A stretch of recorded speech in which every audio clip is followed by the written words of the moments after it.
Hi friends, I hope everyone is doing well.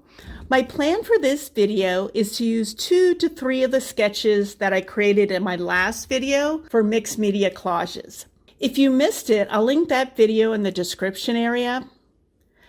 The first collage will use this sketch as a loose reference. I decided it had too many elements to be used as a ground layer of a small collage, so it will be pared down.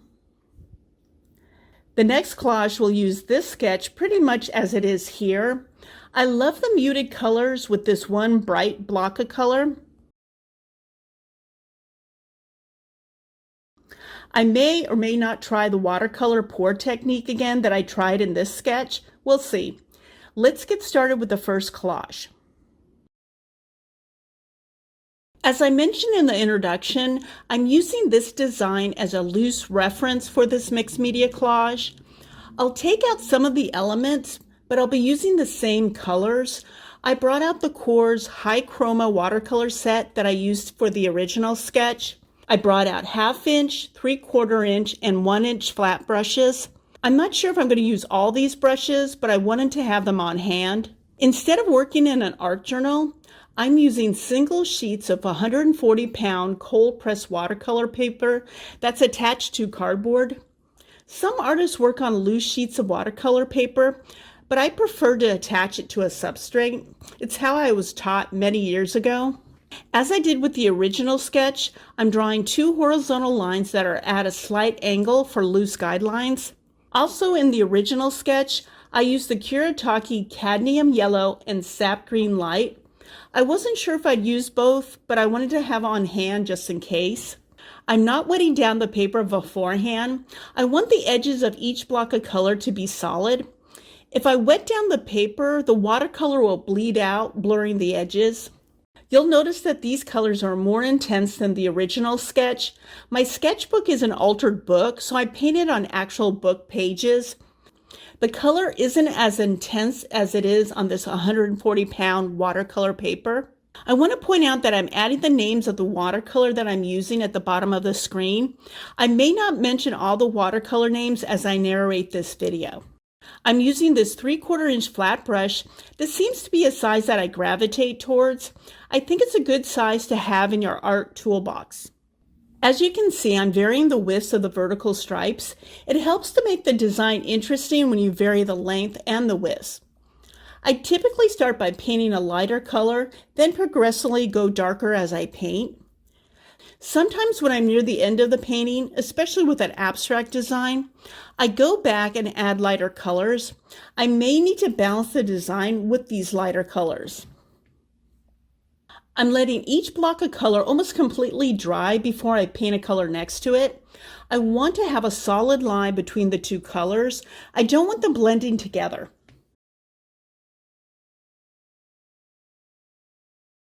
I brought out 2 types of paper towels, regular paper towels that you get at grocery stores, along with shop towels. I mentioned both in the previous video that shop towels are nice because they don't leave any lint on your artwork. I like to use it when blotting up excess watercolor or if I don't want to place my hand directly on the artwork. I don't want to smudge the paint or have any oils from my hand getting on the painted surface. Using the shop towel in between the artwork and my hand helps with that. If you're working in an area at the top of the artwork, I find it's best to flip it around to be closer to that area.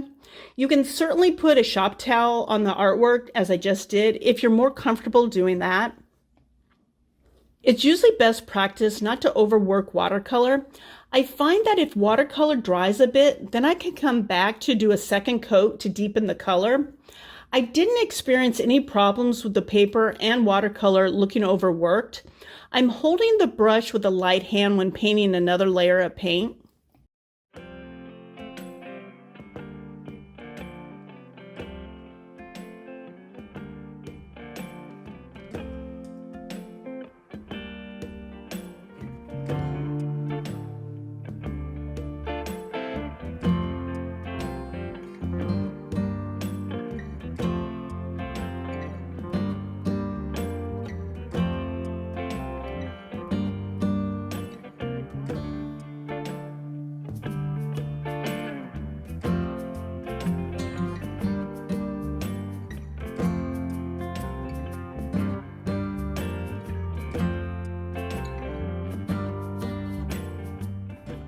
After a quick review, the design needed another light element to balance it. This last block of color will be cadmium yellow. Typically, I decide on a color palette before I pull papers for a collage. I like to pull more papers than I will use because I like to have options. There are purples, pinks, yellow, burgundy, and turquoise for this collage. Instead of a glue stick, I'll be using gloss matte medium to glue the collage papers to the substrate, along with an old craft brush, and of course scissors. I'll be gluing the papers off camera to save time. I want to keep the vertical design by adding collage papers that are mostly in the same format with some small square or horizontal elements. I'll be mindful of having the elements in various lengths and widths, and as I build the collage, I'm continuing to make sure the collage is balanced and cohesive, along with having an overall vertical design. Overlapping elements helps with the cohesiveness. I want to mention this yellow tool that I'm using to smooth the glued paper. I don't always show it on camera, but I use it a lot in my collage practice. You can find it at Lowe's or Home Depot. It's similar to the type of tools that are found at an art supply store. I would recommend a tool like this with curved edges, not straight edges. You don't want to tear the paper while smoothing it. As I build this collage, I'll add music and pop back in if I need to add any narration.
Here is the finished, very vibrant mixed media collage. Let's go on to the next one.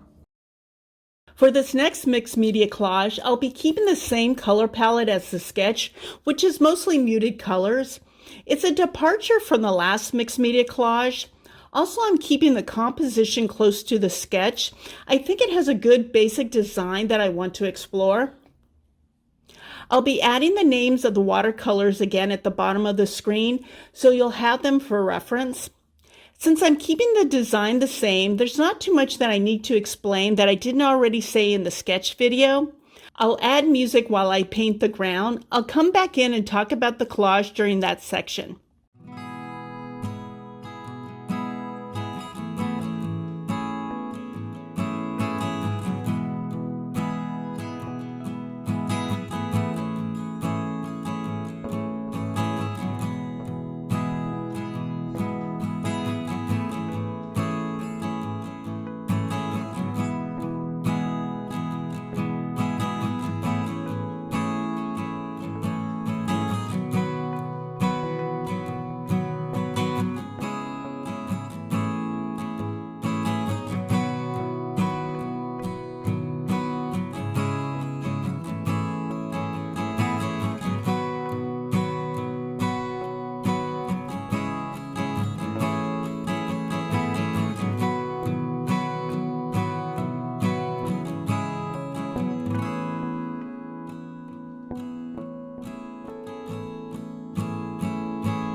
Here are the papers for this collage. I'm keeping with the same color palette as the watercolor ground, mostly muted colors.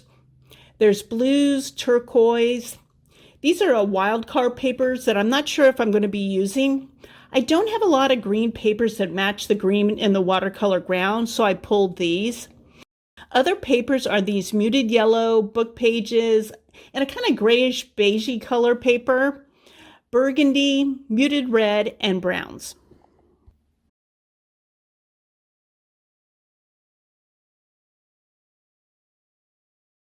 My plan for this collage is have the papers going in different directions. It will have an overall look to it. The papers will be in different lengths and widths and different values as well.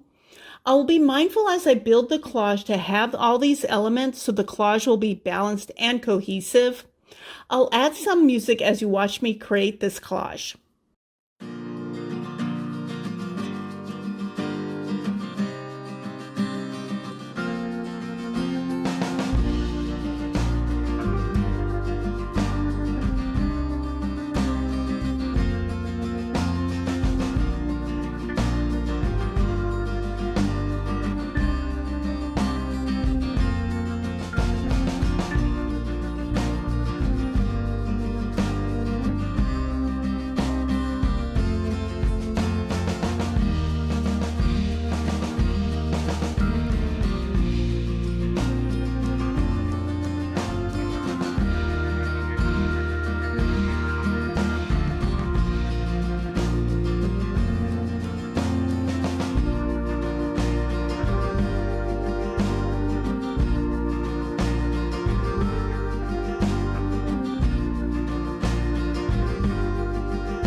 I think this collage is at a good stopping point.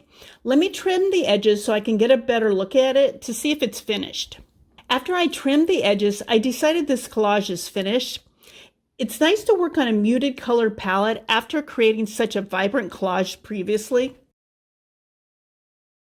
If you haven't watched my previous video, this sketch wasn't completely successful.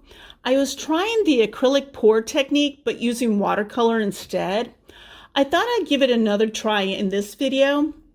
This time I'll be trying it on a single sheet of 140-pound cold press watercolor paper. Let's see if the results will be different. I'm using the same purple watercolor as I did in the sketch. This time I'm putting some watercolor into a glass container, then adding water to it. The metal palette knife didn't mix the watercolor enough, so I brought out a brush that dissolved all the paint. Instead of pouring the container on the paper, I covered the container with the whole substrate, then flipped it over. I thought it would help to spread the watercolor somewhat evenly on the substrate. As you can see, it got very messy, so that's another good reason to have the shop towels nearby. I think shop towels are more absorbent than regular paper towels. I tried moving the substrate around so the watercolor will cover the paper. I decided at this point to bring out a brush to help the process along. At this point, I'm going to let the watercolor air dry. I prefer to let it air dry instead of using a hair dryer. I was concerned that the hair dryer may blow the watercolor off the page. Also, it may cause the watercolor to dry too light. Here is the dry watercolor paper. It's not as dark as I had hoped, but I still think it's a good mid-tone color purple. I do like some of the watermarks that are on the page, so I'm hoping to keep some of that visible when I start collaging. The color palette I'm using for this collage are pinks and burgundies, also some green, yellows, oranges, turquoise, and some purple. A lot of these papers are leftovers from the previous collages. I mentioned in my previous sketch video that I thought this ground would look good beneath a radiating composition, so that's the plan for this ground. I'm starting at the center point, which is on the right side about midway down. I'm starting with mid to dark value papers that will contrast nicely with the purple ground color. At this point, I'm going to add some music as you watch me create this collage. I have a video about different compositions where I talk about creating radiating collages. I'll link that video in the description area as well.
Here's the finished radiating collage. I'm happy with the way it turned out. Let's have a short review next. Here are the finished collages. I like the way all three turned out. Each one is balanced and cohesive. I'd like to share a few personal takeaways from this art session. I want to incorporate watercolors more often in my art practice. Back when I worked in the art studio of a textile converter, I mainly used watercolors on projects.